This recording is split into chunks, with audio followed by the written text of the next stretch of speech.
fundsupermart.com. As market sentiment improves this year, where do fund managers find the most promising investments? John Bugg, head of Asian Listed Equities at Macquarie Funds Group, tells us why he stays positive on Asian small-cap companies. Hello, John. Can you share with us why Asian small and mid-cap funds deserve more attention? What's your general outlook and investment strategies? Yeah, sure. Asian small and mid-caps are a real opportunity. They're very under-researched. They will offer the same market exposure as large caps in Asia, but managers generally get good excess returns there. Historically, that number has been around 7%, whereas large cap managers have actually underperformed their benchmark. There's little difference between the benchmarks, but over time, even that favours the small and mid-cap manager. So if I give you some numbers, in Asia ex-Japan, there's around 24 mid-cap managers. For a universe that in terms of market capitalisation rivals the US, where there are 1,000 managers, this is a grossly under-researched universe. So if you're investing with a specialist manager who does his homework, checks the stocks, creates an information advantage, that information advantage really pays off in this market. In terms of outlook, the outlook looks quite solid. The economy, especially China, is holding up quite well.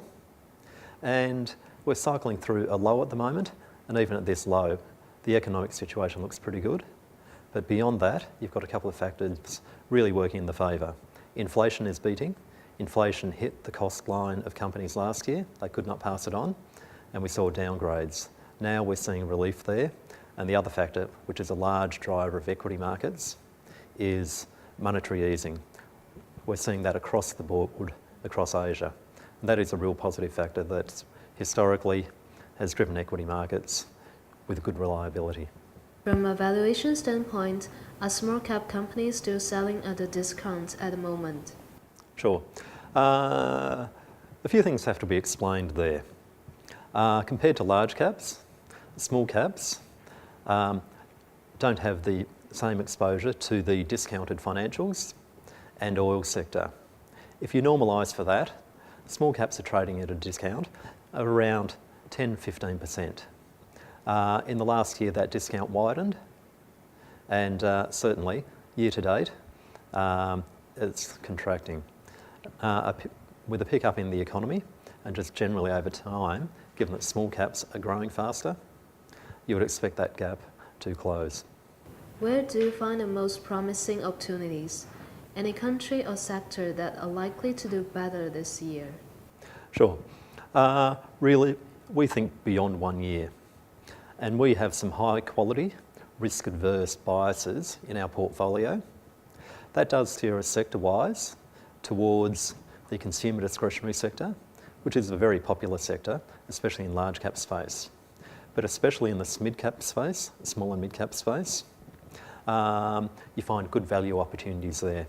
And we're finding those really across the whole region. If we look to sectors we don't like, the IT sector, especially in the small and mid-cap space, has poor bargaining power. So weak companies, weak industry structures there. And another one, property developers. Not favoured at the moment, but structurally, we don't like that industry. If we have to pick on regions, we are positively disposed to China, seeing great opportunity there. And India hasn't beaten the inflation problem, and hence we're underweight there. Other regions are exposed in our portfolio. China is probably one of the must-haves in an Asian portfolio. What's your take on a slower growth target in China, and how does it change any of your weightings in the portfolio? Yes. If a country has slow economic growth, at around 8.5% economic growth, maybe even falling to 8%, that's not a huge problem. Compared to even the rest of the region, before you compare China to the rest of the world, it is a standout in strong structural growth. From a bottom-up stock picking perspective, you find plenty of opportunity in that sort of environment. And the only reason it's really slowing is because the remainder of equity markets, economies globally, are a lot weaker. And it is the export component that is weaker. Other sectors are doing very well. But certainly as we step into the second half of the year, some of the stimulatory moves we're seeing at the moment, especially the monetary moves, will have impact, and certainly the comparisons get a lot softer. So we see the present as being a low point in terms of economic growth in China, and if that low point's above 8%, that's a fantastic position to be in. Small caps have a reputation of greater volatility as compared to large caps. How do you manage investment risk, and what downside should investors be aware of? Sure. In terms of risk, definitely small cap companies, and I'll emphasise companies, tend to be more volatile and less liquid. Now, as a portfolio manager, you can address those risks very well. You can diversify to take away the stock-specific risk, but also in tracking the companies, if any risk comes up, you can deal with that. But also we have a massive universe of around 3,000 companies. We're very selective in taking on our exposures.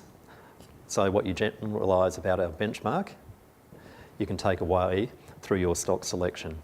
But beyond that, in terms of volatility for the sector, you're talking a number, 26.5% versus large cap, 24%. So the reputation is probably worse than the facts. But definitely, there are some great attributes on the other side that certainly offset that, including higher growth and the lower prices and the ability to be very selective and find some very strong companies that are growing very quickly on very attractive valuations.